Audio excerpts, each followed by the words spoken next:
Hi everyone, my name is Kendra and I work at the North Vancouver City Library. In celebration of Literacy Week, I'm going to talk to you about sequencing.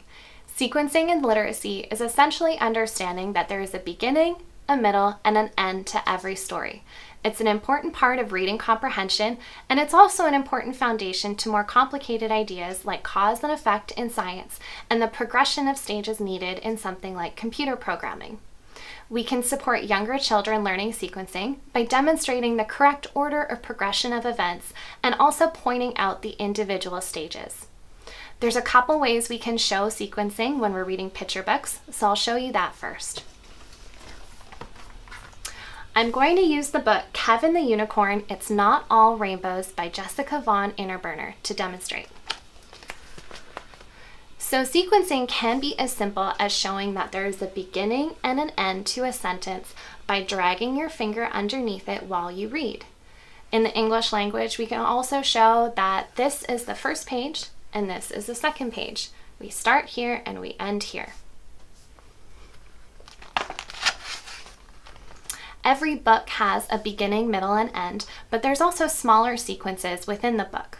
In this example, Kevin is trying to do his hair. So first, he sees that he wants to do his hair.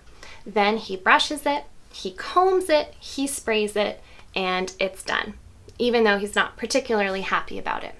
We have our beginning, our middle, and our end.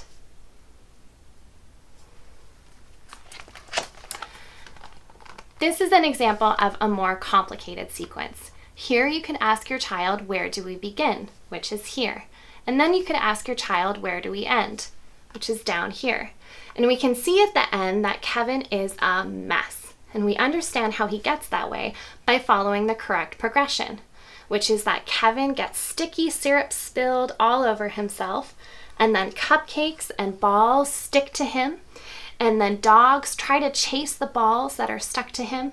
He gets tangled in a leash and ends up in this messy heap.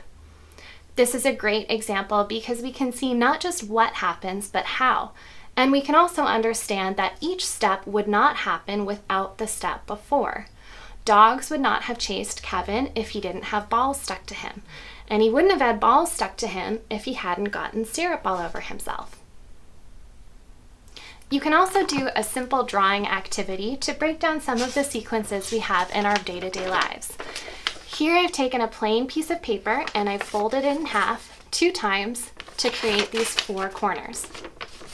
You can ask your child to draw each stage of a simple action like brushing your teeth. So in the first step, they could draw putting toothpaste on their toothbrush. In the second step, they could draw brushing their teeth.